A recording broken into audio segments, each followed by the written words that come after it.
विश्व cup final में भारत को 6 विकेट से हराने के बाद छठी बार विश्व चैंपियन बनी ऑस्ट्रेलियाई टीम की हर ओर जमकर तारीफ हो रही है। इस मैच के हीरो ट्रेविस हेड रहे, जिनके शतक की बदौलत ऑस्ट्रेलिया ने 42 गेंदें शेष रहते भारत का तीसरी बार विश्व चैंपियन बनने का सपना चकनाचूर कर दिया। ऑस्ट्रेलिया मीडिया में कप्तान पैट कमिंस को सबसे ज्यादा सराहा जा रहा है, जिन्होंने मैच से पहले कहा था कि वो स्टेडियम में मौजूद 1,30,000 भारतीय प्रशंसकों को खामोश करना चाहेंगे। रविवार को अहमदाबाद के नरेंद्र मोदी स्टेडियम में मौजूद हजारों दर्शक तो खामोश हुए ही।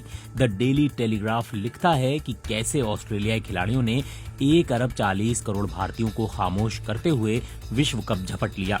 अखबार के मुताबिक तकनीकी तौर पर अहमदाबाद में भारत को हराकर ऑस्ट्रेलिया ने रिकॉर्ड छठी बार विश्व कप जीता, लेकिन कई मायनों में ये कप भारत का होने वाला था, मगर ऐसा होते होते रह गया। द क्रॉनिकल ने शीर्षक छापा है, क्रिकेट वर्ल्ड कप फाइनल में खेल भावना न दिखाने पर भारतीयों की आलोचना। अखबार लिखता है, चोट बहुत गहरी थी। जिस समय ऑस्ट्रेलियाई टीम ट्रॉफी के साथ जश्न मना रही थी, उस समय भारतीय खिलाड़ियों पर रूखा बर्ताव करने के आरोप लग रहे हैं। अखबार लिखता है कि ये जीत इसलिए भी खास थी क्योंकि ये उस मेजबान भारतीय टीम के खिलाफ मिली जो अब तक कोई मैच नहीं हारी थी। इस बड़ी उपलब्धि के स्तर का ऑस्ट्रेलियाई कप्तान पैट कमिंस और उनकी टीम को एहसास नहीं हुआ होगा, क्योंकि उन्हें 1,30,000 की क्षमता वाले मगर खाली स्टेडियम में ट्रॉफी सौंपी गई। इससे भी खास बात यह है कि जिस समय मैदान पर ट्रॉफी सौंपी गई, उस समय भारतीय टीम कहीं नजर नहीं आ रही थी। अखबार आगे लिखता है कि खेल के दौरान भारतीय खिलाड़ियों की बेरुखी को नजरअंदाज भी किया जा सकता है, क्योंकि ये समझा जा सकता है कि उन पर भावनाएं हावी हो गई होंगी, लेकिन इसका मतलब ये नहीं कि ये व्यवहार खेल भावना के खिलाफ नहीं था। हेरल्ड सन ने पूर्व ऑस्ट्रेलियाई कप्तान रिकी पॉन्टिंग की वो टिप्पणी छापी है जिसमें उन्होंने पिच को लेकर भारत की रणनीति पर सवाल उठाए हैं। पॉन्टिंग ने कहा है कि जो पिच तैयार की गई थी वो भारत के लिए बैकफायर कर गई।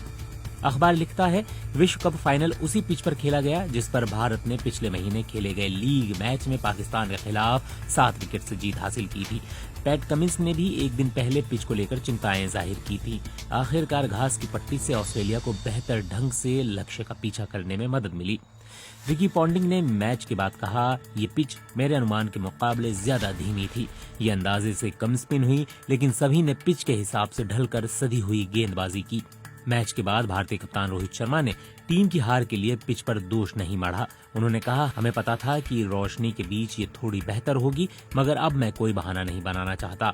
कमेंट्री के दौरान पॉन्टिंग ने कहा, ये बहुत ही ज्यादा भारतीय उपमहाद्वीप की परिस्थितियों वाली पिच थी। ईमानदारी से कहा जाए तो ऐसी पिच तैयार की गई थी जो शायद भारत के लिए बैकफायर कर गई।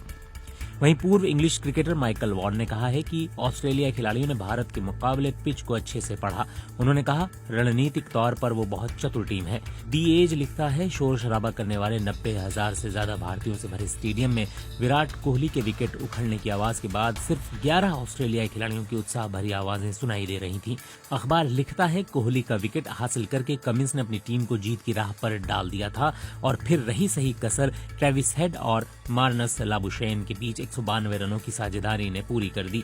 अखबार लिखता है, भले पिच से कोहली की विदाई हो, हेड का शतक हो या फिर जीत की घड़ी, नरेंद्र मोदी स्टेडियम पर छाई खामोशी कमिंस और उनकी टीम के सदस्यों के लिए सुनहरी थी। यहाँ तक कि भारत के प्रधानमंत्री नरेंद्र मोदी को भी कमिंस को ट्रॉफी सौंपने में देर हो गई। द संडे मॉर्निंग हेराल्ड लिखता है, कमिंस ने भारत से वर्ल्ड कप जीतने पर कहा, ये क्रिकेट का शिखर है। अखबार के मुताबिक कप्तान पैट कमिंस को लगता है कि ऑस्ट्रेलिया का भारत को हराकर वर्ल्ड कप जीतना उनकी टीम की सबसे महान उपलब्धि है।